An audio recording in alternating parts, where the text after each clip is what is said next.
Come along with me on a work from cafe day. सुरुमा चाहिँ मलाई कसैलाई भेट्नु थियो, सो 11 बजीतिर घरबाट निस्केर I went to Bodhi Sweets. In between I had a meeting, I attended that. अनि म चाहिँ सजना दिदीलाई भेट्न आएको थिएँ, यो चाहिँ उहाँको क्युट ट्विन छोराहरू। म चाहिँ दिनभरि चाहिँ त्यसपछि जुसरी बसेर काम गर्छु भनेर गएँ, हट चक्लेट अर्डर गरेर भ्यू हेर्दै मस्त काम गरेँ। मलाई चाहिँ अलिकति इमेल र रिपोर्टहरुमा काम गर्नु थियो। अनि एकछिनमा चाहिँ चार्जिङ पोइन्ट पनि चाहियो, मलाई जाडो पनि भयो, सो म त्यहाँ इन्डोर सिटिङ एरियामा गएर नाचोस अर्डर गरेर फेरि काम गर्न थालेँ।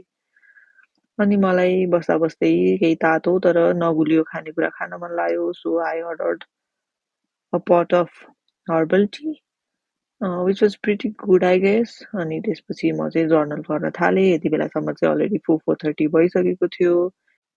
जर्नल गरेपछि म एकछिन सेल्फ रिफ्लेक्सन गरेर बसेँ अनि I decided to end my day and go home. अनि ल्यापटप ब्यागमा हालेर म चाहिँ फुड ट्र्याक हुँदै हल्लनचोकसम्म गएर भाइलाई लिन बोलाएर घर जान्छु भन्ने सोचेँ। फुड ट्र्याकमा हिँड्दै गर्दा एकछिन रोकिएर फेवातालको भ्यू इन्जोय गरेँ अनि हल्लनचोक हुँदै घर गएँ।